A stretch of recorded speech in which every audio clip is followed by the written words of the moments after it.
The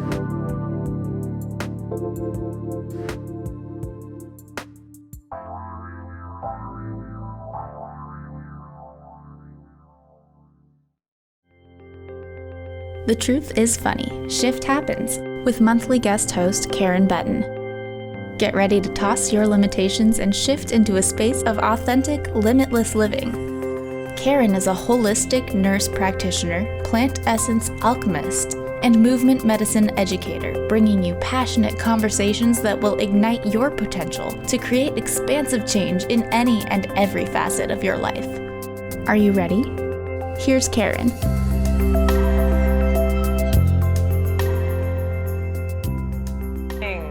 Almost afternoon for some of you out there, and welcome. Today we're going to be talking about breaking up with our beliefs. What? Who knew that we had to break up with our beliefs? We're used to talking about breaking up with relationships, breaking up with our job, but breaking up with our beliefs.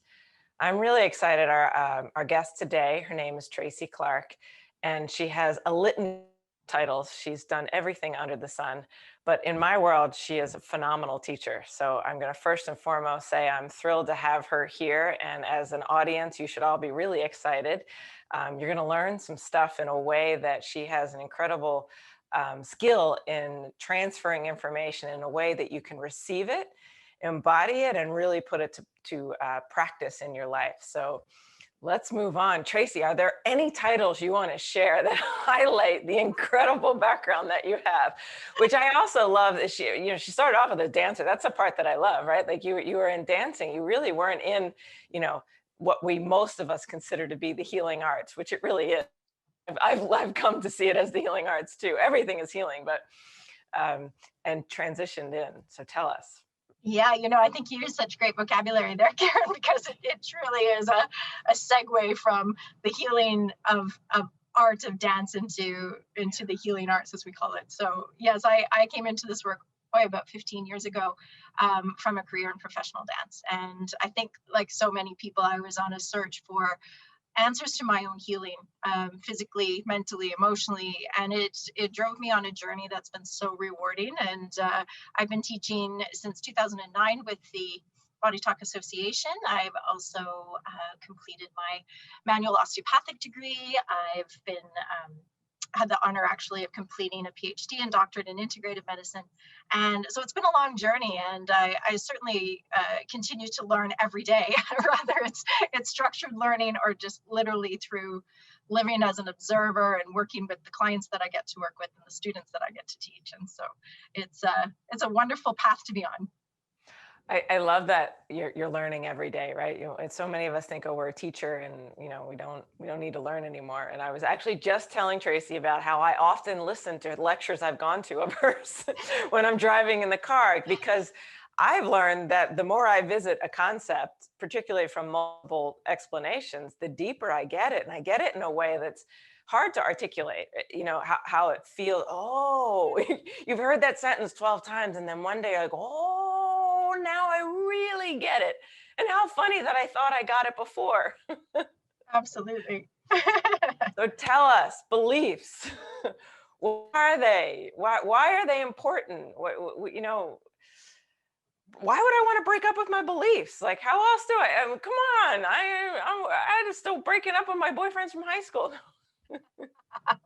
Well, I think, as we said in our description of the core of this podcast today, that our beliefs are really the veil through which we look at the world. And so many of them we acquire, we adopt by the time we're 3 years old. So, what makes us unique as individuals is not so much our DNA, it's not our genetics, it's so much more our indoctrination, our conditioning.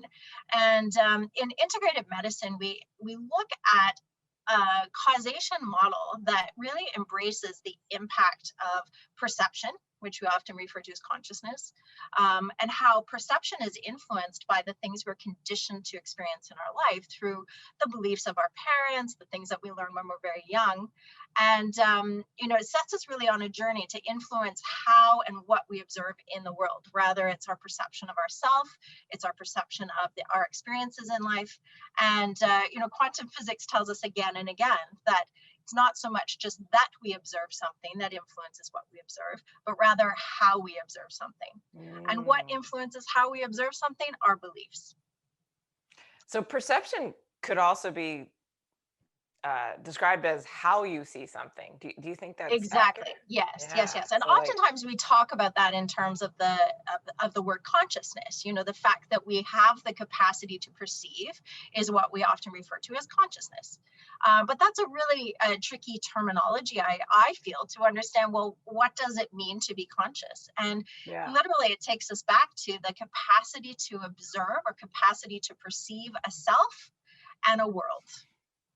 I mean, you wouldn't think who doesn't have the capacity to see self, right? Right. Well, I Yeah. guess we actually don't know, right? Do animals have the capacity to see themselves? I guess not. You know, maybe not. Maybe they don't know. Maybe they do. What if they do?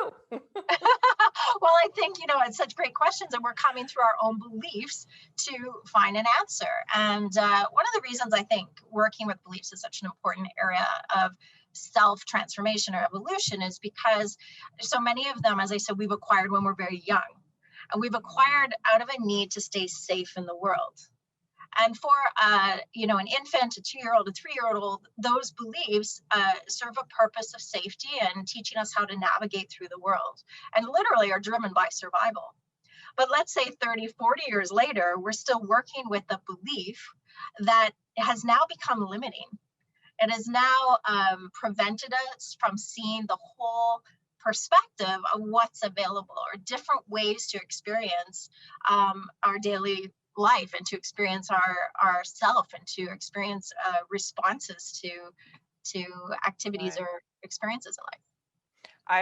I use an example I believe you gave in one of the classes you taught. Like when you're 3 years old, it's good to believe that your daddy keeps you safe, right? And to run to daddy. But if you're 28 or even 25 or 32 or 40, and you're still, one of the primary foundational beliefs that you're operating from is daddy keeps me safe. And we all have met someone in our lives who we can see they're operating from. They may not know, right? So how does that happen? How do they not know, but we know? Well, because so much of that manual of belief systems is ingrained in our subconscious mind. You know, a lot of times we're not consciously aware of these rules that are driving our show, if you will, because we form them at such a young age that we haven't made a conscious awareness of the adoption of that belief. It's just become part of, and you'll often hear people say that, part of who we are. But in fact, it's not at all, really. Oh, It's that's not so who we are. good. Like, it's not Yeah. who we are. Like, pause, say it again, right? Like, we think that's who we are, and it's not. Exactly. And so the difficulty in seeing those is because we've adopted that as an aspect of self. And you know, the process, I should say, of pulling those down or breaking up with those beliefs is when we start to come up against the limitation that they create in our life. And we often call that a trigger, right? Something happens, it doesn't meet our expectation. And therefore we feel stress, we have an emotional reaction, we have resistance, we have anger, or however you want to name that. And that is an indication that we've just come up against a belief that is now limiting our perspective. I'm having my own aha moment here, just as, like, you know, I'm a nurse practitioner, right? I worked as a colorectal nurse practitioner, a surgical trauma ICU nurse.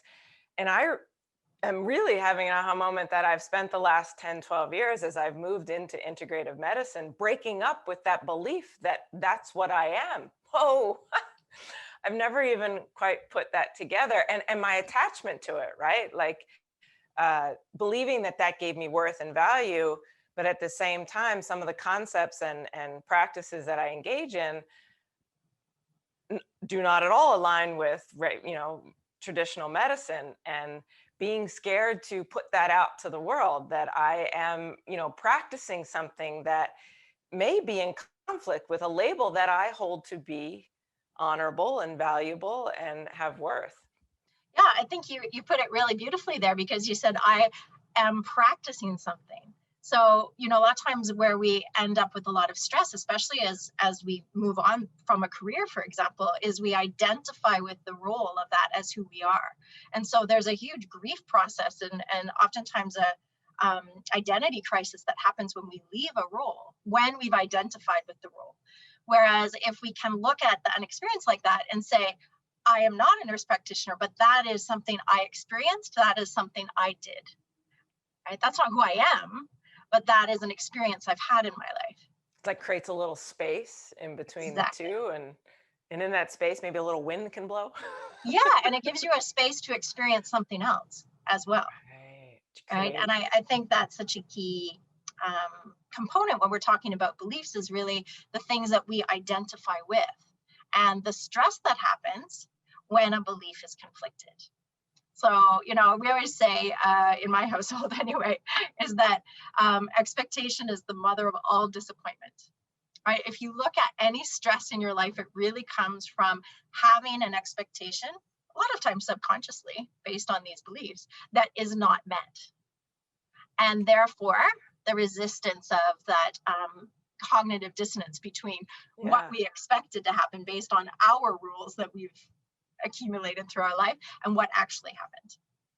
And that's a real challenge between goal setting, right? Like we're taught, you make a 6-step plan, make a goal make a set of goals. Yeah. But then also be aware that those goals may, sound like what you're saying, be at the same time quite limiting and add to stress in our lives. Yeah, I like to use, when I'm teaching about beliefs, I often, or concepts really, I'll call it a concept. I like to use the image of a pendulum, representing all aspects of that concept. Like maybe we use control, for example. On one end of the pendulum, we have like complete utmost control. And on the other end, we have let go of all control. And in between there's a variety of expressions of that, right? Yeah. Now, let's say you have a belief that you must be in control, which gets you stuck on one end of that pendulum. Then anything that happens anywhere else on that pendulum causes you stress. And as we know in life, there are lots of times where we just simply have to let go of control. We don't have it, right? And so if we are aligned or we're stuck at that point of this pendulum of having complete control, then any other experience is going to bring stress and distress, right, in the body. So wait, you're saying we don't have control? Yeah, I'm saying we don't at times, right? And I think when you understand that there's such a range of expressions of that concept based on context, which is a huge aspect, a huge gem in the study of beliefs, is understanding that any one experience is influenced by the context of that experience. Right? If we have a rigid attachment to one aspect of that concept, then we're setting ourselves up for stress. But when we understand, let's use a different concept. Let's use temperature, right? So you have hot on one end, you have cold on the other, and you have a whole range in between. If I'm stuck on hot is good, cold is bad, anytime I'm not in my good state, I'm in stress. But if I can get to the place of my mind where I understand that hot is an aspect of temperature, cold is an aspect of temperature, and there are times when we really like the heat, and there's times that we're really appreciative of the cold, and there are times when anything in between fits the context, now I'm in a healthy, flexible relationship to the concept of temperature. So if you come back to control and you look at that the same way, so that when I understand there are times I have to step up and take control, and there's other times I have to completely let go of the reins. When I understand that neither is good nor bad, they're just both expressions of that same concept called control, now I have a healthy, flexible relationship to the concept, and I'm going to be much more adaptable to a change of context. And so can that flexibility in the pendulum occur just from hearing this conversation, that we're talking about? Yeah, I think it really starts us looking at it differently. Yeah. Absolutely. When you think about as an adult, you have acquired most of your beliefs by the time you're 3, and then you kind of call that list a bit until you're about 7, and then they're set. Does it mean you can't change it?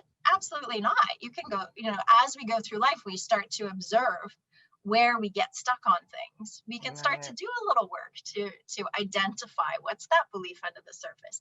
Is that true? Is it always true? So you're saying like that Groundhog Day effect? Yeah. Like, oh, I just keep experiencing the same thing, each day. I don't know, we could probably make up an example. A way to unravel that is to look at the beliefs underneath it. Just to start to look at it, to observe that belief and to question it a little. And I think for me personally, I love that pendulum visual, because I often, when I get triggered by something and I start to do a bit of work to break it down, and I'll explain that in a minute, but as I start to do that and I start to identify, where am I stuck on that pendulum, right? What concept have I limited by a belief? And is that belief always true? Now, Right. my mentor in this work was chatting with my fiance, and said to him one day, all beliefs are false. And he said to her, well, in that case, that is itself a belief, which is also false. We had this great little feedback going on. But in essence, all beliefs are false, and that there's no complete truth to any one thing. All beliefs are one experience of a range of possibilities. And when we can get to a place of observing the range of possibilities, then we're at a totally different level of health. Right. I mean, that actually deserves even more repeating, right? I think so, yeah. Right. They're not. And so many of us all of us get attached to one belief or another in order to feel safe. Right. And Yes. that doesn't mean it's wrong, is exactly what you were saying. Right. Like, and you need that belief. And sometimes run to dad, even if you're 50, is an okay, it's okay for that day. But even better, if you're aware of it, as it sounds like we're saying, okay, I'm running to dad. No, this is your thing.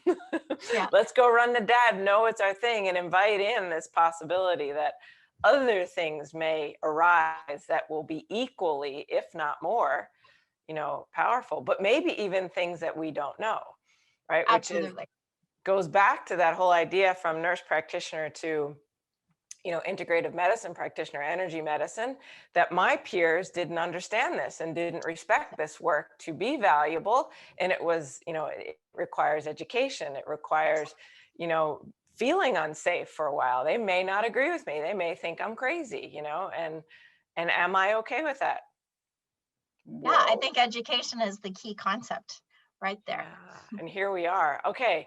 Time flies. I love this. I think this is believe it or not, this is just an introduction, but we're going to take a break. I'm here talking with Tracey Clark. If there's anyone out there that wants to call in, I always forget the number off the top of my head, but is 1-800-930-2819. Questions are always welcome. Comments, suggestions, whatever it may be, creates a lovely platform for exploration. Otherwise, we're going to dive into, after this break, what do we do? How do we become aware of our beliefs, right? And then how can we unravel them? Do you have any scissors? Is that what you use? So come back and we'll find out whether we need scissors or pliers or whatever we need to take this breakup to the next level. Okay, we'll be right back.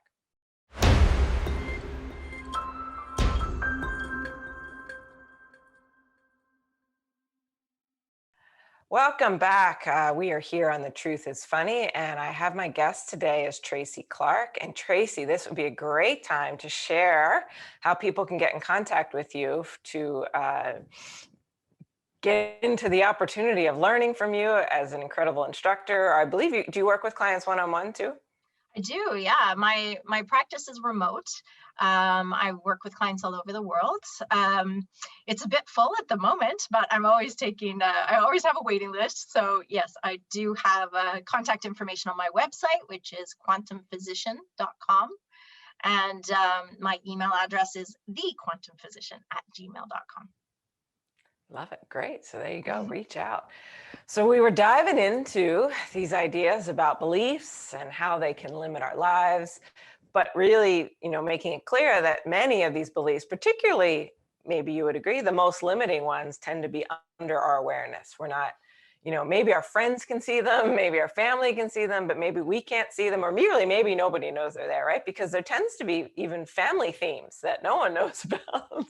Oh, absolutely. Yeah, they are very much buried deep in that subconscious mind. And I think that sometimes that creates the challenge because we go through the stresses of our life, but not always realizing what what was triggered, what was conflicted. And I think that it serves us to talk a little bit about what happens when a belief is conflicted. Yeah, We you beat me talked to the about question. I was like, what does that look like? So what's your Right. first sign that, either for that person or for you?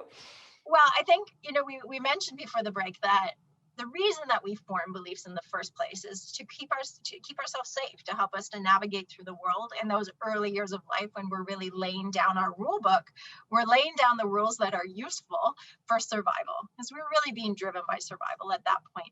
And we don't come into the world as a blank slate. I think many of us realize that belief patterns that run through our ancestry, their conditioning, the things that they've experienced in their life that have colored how they experience their life, continue to influence us. A very pivotal book, I think, that helps us to understand that is The Biology of Belief by Dr. Bruce Lipton, where he helps us to understand that the thing that most dominantly drives our genetic expression are our beliefs. And what causes us to look different, to act different. We have the same genetic code essentially, between two humans. It's practically identical. But what causes us to look so different and to express ourselves so differently? It's the beliefs that have driven our ancestry and that continue to influence how our genes tend to express themselves. And I say So even something like my white hair could be a belief. Well, could be. Absolutely. Right, my mother has it, and my grandmother didn't. But yeah, that's an interesting. Don't tend to think of those physical attributes as being driven by beliefs. I love the statement or the quote that your cells are eavesdropping on your thoughts. Yes. Which brings us to, where do thoughts come from? The thoughts are based on our expectations of the world. Where do the expectations come from? Our beliefs of how the world works. Now, the more rigidly attached we are to a belief, in fact, or, we lay it down as this is the truth, the more conflict we may experience in life. Because as I just mentioned before the break with that pendulum concept, that may be a truth based on a singular context. But when context shifts and changes, whether that's cultural, whether it's political, whether it's seasonal, right? Those beliefs need to be adaptable. They need to be organic. And when we're really rigidly attached to one belief as the ultimate truth, then we're going to meet conflict in life. And the reason it causes so much stress for us is because ultimately it's there for survival.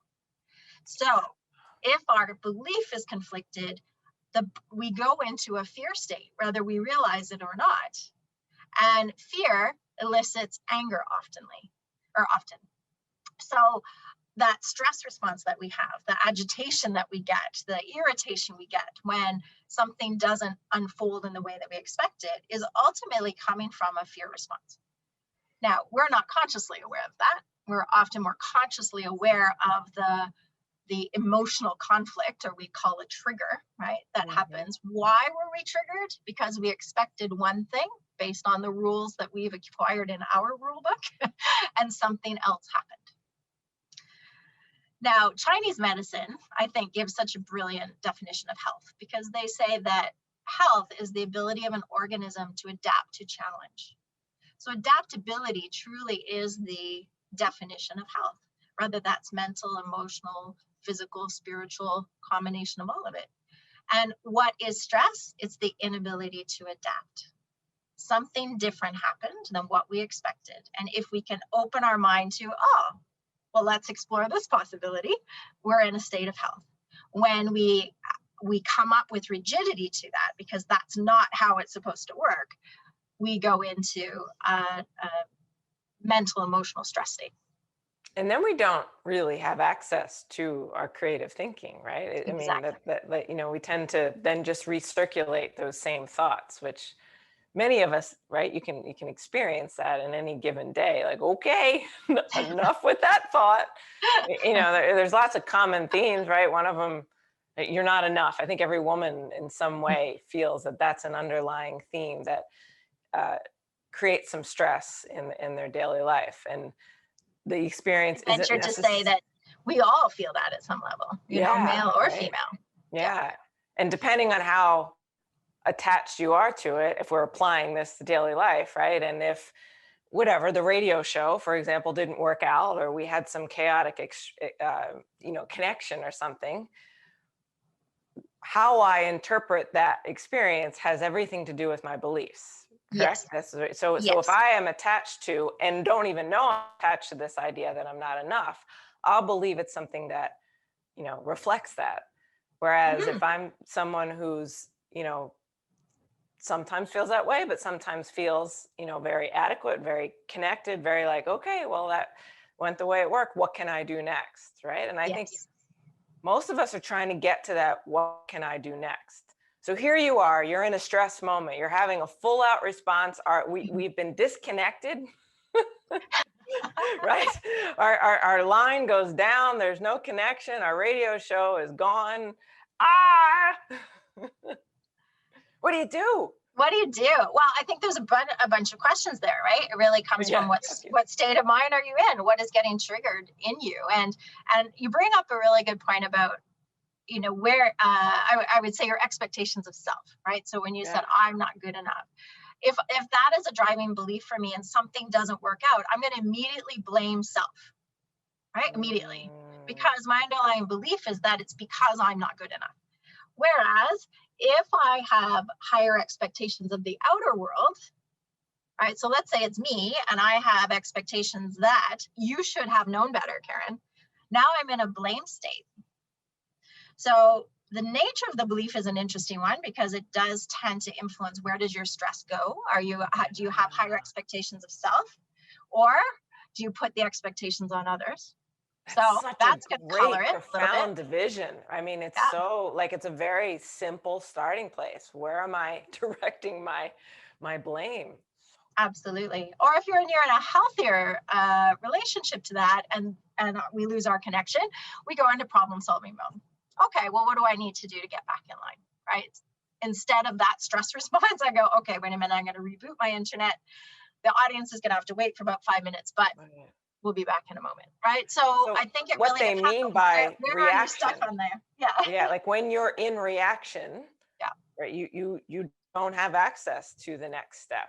That can happen, right, in relationships. Oh, absolutely. Like often in relationships, like we're often, it sounds like what you're saying, you're not reacting to what's in front of you. You're actually reacting to the belief. What you expected, yes. Yeah, to what you expected. Exactly. And so, I think I have a little process that I do when something triggers me. I mean, I don't love to be triggered just like the next person, but when it happens, I realize that that's actually a really great healing opportunity for me if I look at it. Right. So if something's triggered me emotionally, I go through a little process myself. So I know that emotion comes from a thought.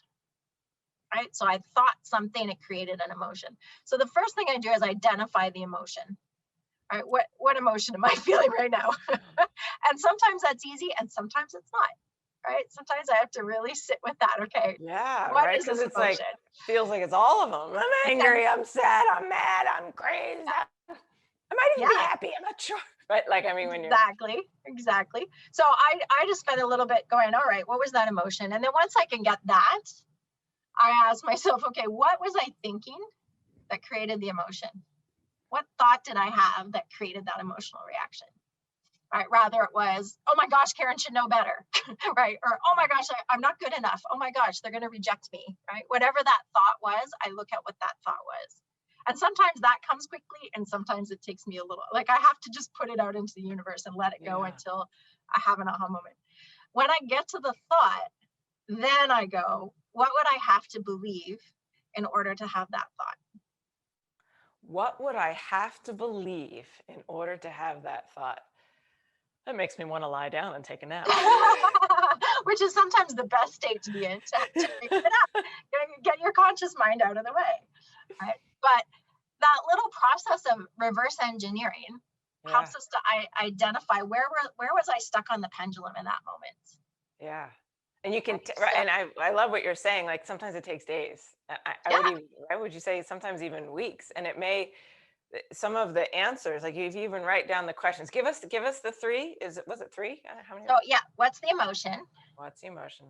What was the thought that I had that created the emotion? Yeah. And what would I have to believe in order to have that thought? Because you can do things, you can move, right? Move on. And maybe you might be at the beach, or you might be in a place where you're really relaxed, where the answers, the true answers arise, right? You may have an answer in the moment, but maybe Absolutely. there's another layer to the answers that would kind of, when you're feeling really safe and relaxed, that might. Well, and I'll share something with you about the subconscious mind, which is where all these beliefs are buried, is that the greater the conscious effort, meaning the more we think about it, the less the subconscious responds.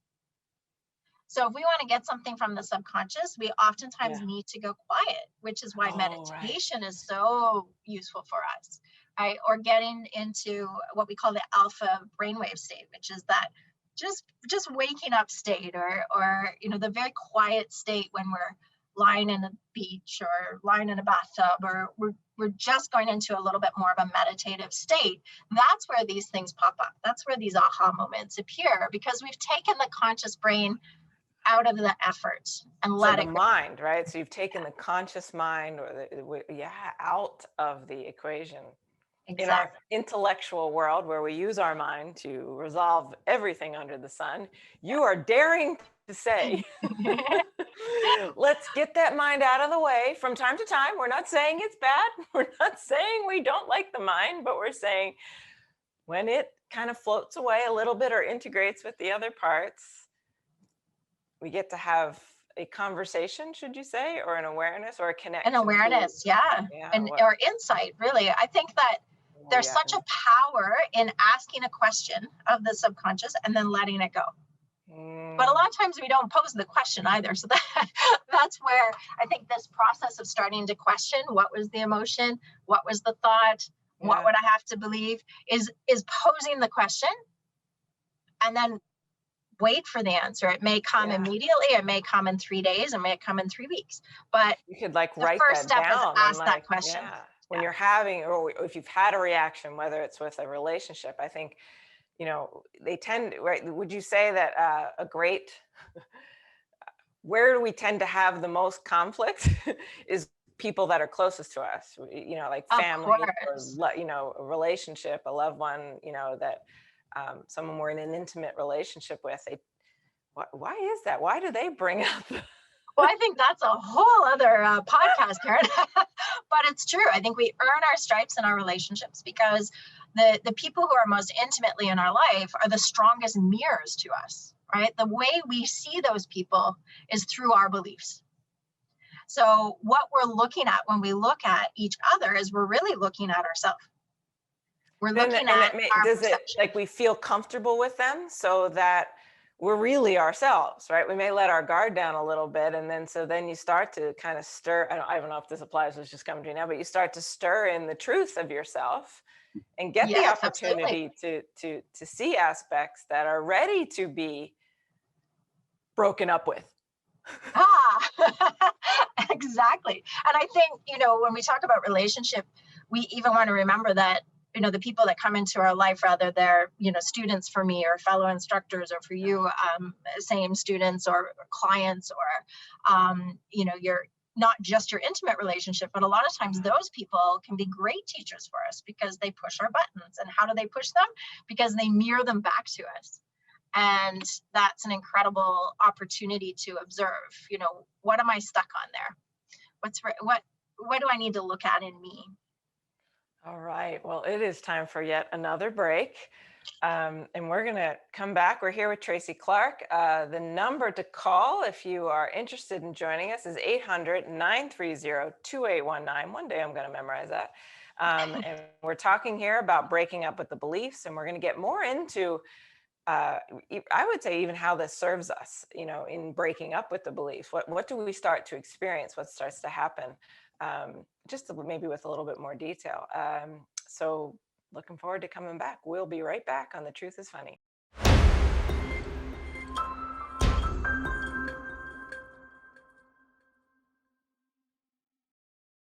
I do love that music. It's quite soft. So I want to kind of pull this back around to one of the line that we started our description of this show, which is our cells are eavesdropping on our beliefs. Because we've been talking about how this, having an awareness and the amazing 3 steps that you gave us can help to gain some insight, have an awareness of what may be running below our awareness and affecting us reacting to things and finding things challenging or stressful or conflicting. But I want to, besides that feeling good because we've got a little insight to our awareness, what are the benefits of doing this? Like, why does this even worth it? Well, I think, we've touched on it a little bit, and we talked about the fact that your belief systems are like your rule book, but that's not just about your mind. It's really literally the instruction manual to your cells. So I love embracing this model of causation I mentioned a little earlier, which is like a hierarchy of influence that becomes our physical body. And this is gifted to us from quantum physics. And when we put it into the context of health and wellness, I think it's invaluable. And it's the understanding that there is a ripple effect that occurs from our ability to perceive ourself and our world, right, which we call consciousness, the evolution or development of the beliefs that we have about ourselves and about our world forms the thoughts and expectations we have, right? Literally manifests into the reality we experience, influences our energy. We call that the vital body. So that includes our emotion, but it also includes literally the energetic blueprint that becomes the physical. And the last manifestation of that is our physical body. So if we understand there's a little bit of a recipe that occurs that becomes our physical form, that's what I'm referring to. And the beliefs, the thoughts, the expectations are high up in that hierarchy of influence. So when we talk about mind-body medicine and the importance of working with the mind, this is why. Because the physical body is a representation of your mind. Right? You are walking around in your beliefs. Your physical form, the way that it operates, is literally a reflection of that manual you've created, the instructions that are influencing your genetic expression. And I think this is just such a beautiful gift to understand because it empowers us to understand how much influence we have on our own physiology. That we're not, at the mercy of our genes, but rather we are the masters of our genetics when we understand the importance of shifting the mind and shifting away from rigidity and into an open state of observation. And almost, it's like a program, right? Rigidity has so much strength that it runs. I got my example, right? So driving in the car, right? Like that, I've given this in class, and you're talking to you're in a heated conversation with your loved one, husband, wife, whatever it might be, child. And then you get home and it's like, how did I get home, right? Who was driving the car when you're in that heated conversation? It's like a program that runs robotically. So you're saying, let's get it really clear, that someone who has a chronic shoulder pain, right? They played baseball, they played football, and they're whatever, they have a relatively high stress job, but they love it. So you're saying that beliefs and programs that are below the awareness can be some of the influencing factors that could, by bringing them to light, or maybe by some other technique that you could get into, you can address that shoulder issue. Yeah, absolutely. Because, as I said, in that model, when we really observe that influence of the mind, we understand that nothing is truly physical in the body. We may have physical injury, right, that has impacted us, but our capacity to adapt to that injury is based on the flexibility of mind and the adaptability at the physical level that results from a flexibility of mind. And a lot of times, we have something chronic. It is oftentimes being driven by ongoing chronic stress based on perhaps a or multiple limited beliefs that are represented in that body part. Our physical body, interestingly enough, is like a library of our life experiences, and including those expectations that we have of ourselves and our world. And so the shoulder, for example, can represent a variety of concepts and themes, one of which, a very common one, is responsibility. And so if the mind goes into a conflicted state based on a belief system we have about responsibility, and we get stuck in that stress state, over time, we'll see it show up in the shoulders, without a doubt. More so than another part of the body. Yeah. And then what I love about this, right, this is so many different philosophies, but we have some of this in the language of our, regular dialogue, right? Shouldering the burdens of life, or, like the weight on my shoulders. Like you get that a lot after class or after a session. It feels like the weight has been lifted off of my shoulders. This idea that life is a responsibility, the challenge or a burden, that there's no way out of this, and I think there's just so many people in the world that are struggling with that, well, all the time, right? But maybe even more so right now.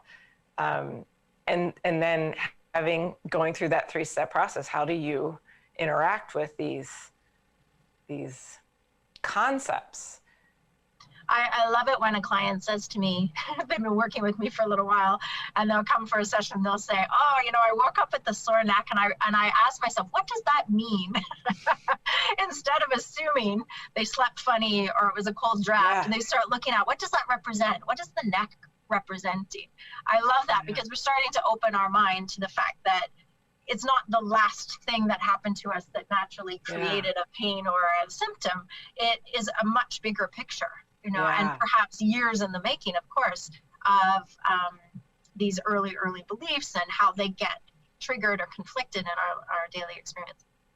And that what is wrong is a real medical approach to everything, right? We take our health and history to kind of focus on what is wrong. And even in my own journey, I'd be happy to share that the first modality I went into when I started to expand beyond diagnosis and treatment as a singular approach was nutrition.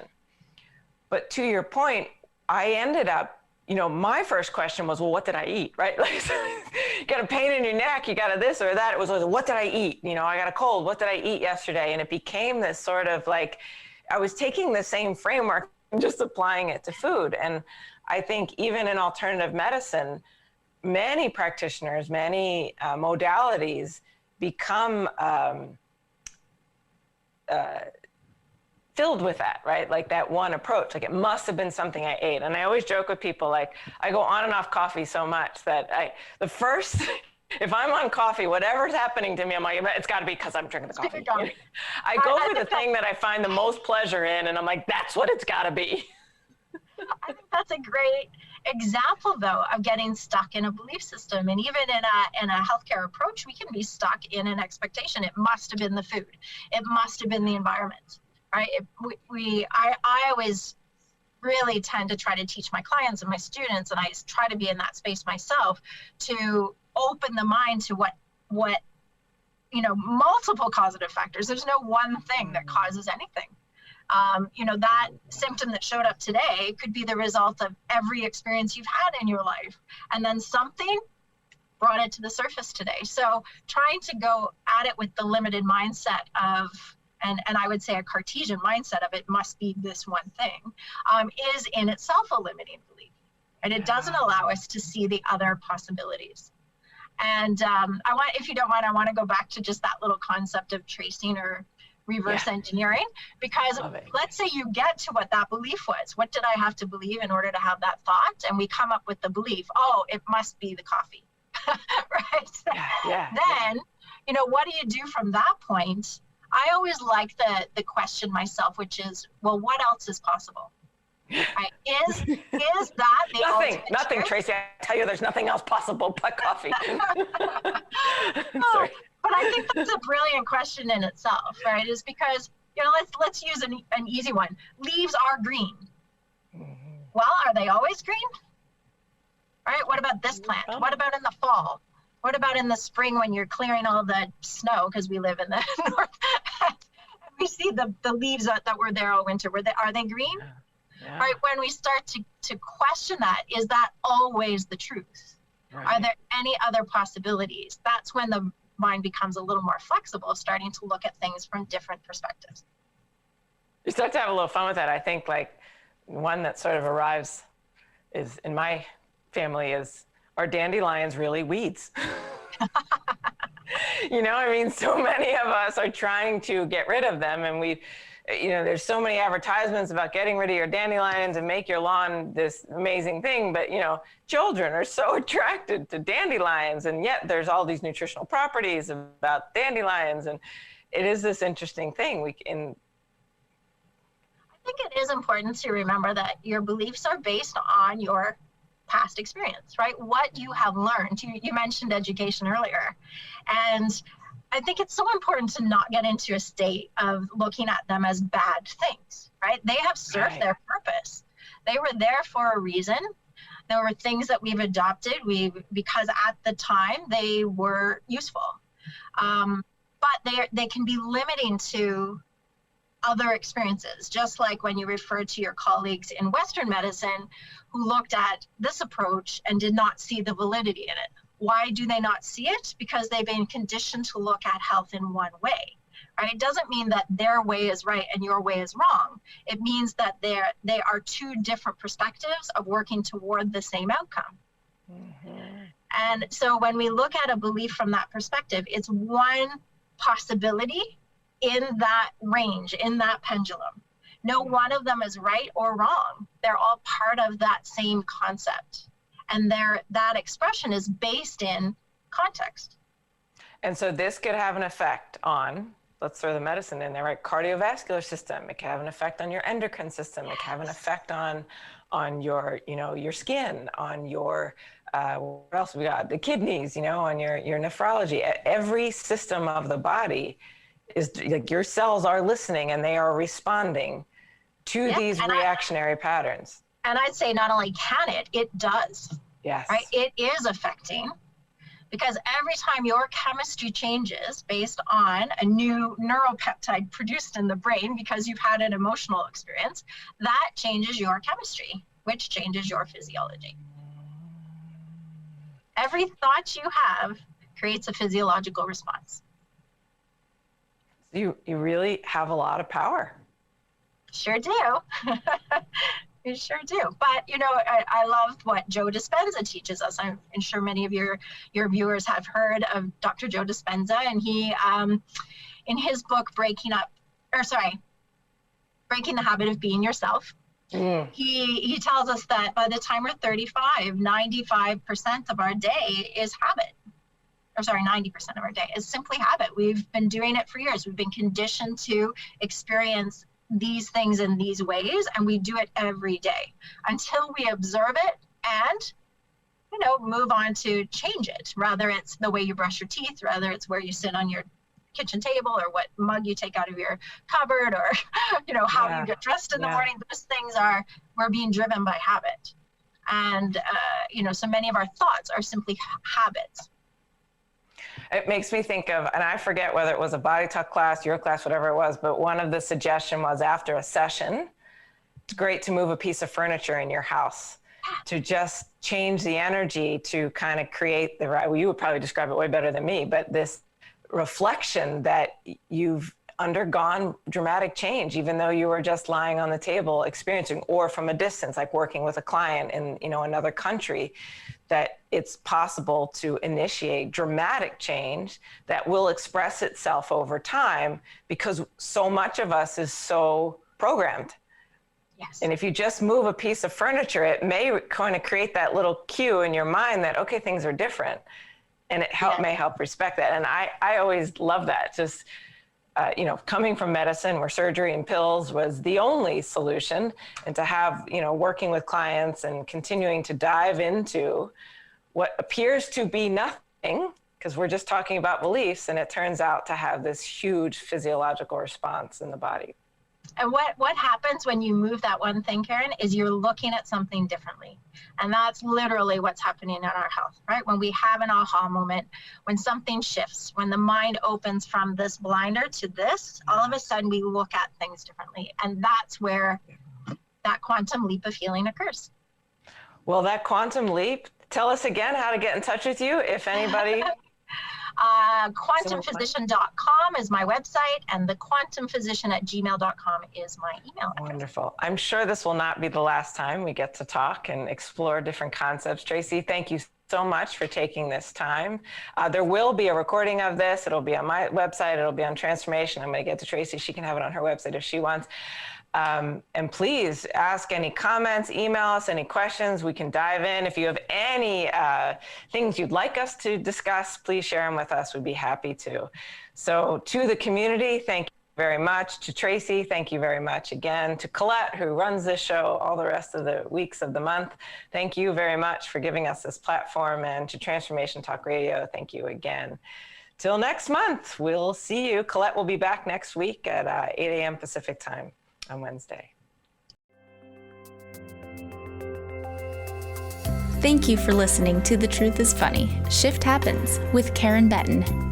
Tune in every third Wednesday at 8 a.m. Pacific on TransformationTalkRadio.com for more rich discussions packed with practical tools to help you learn to live limitlessly.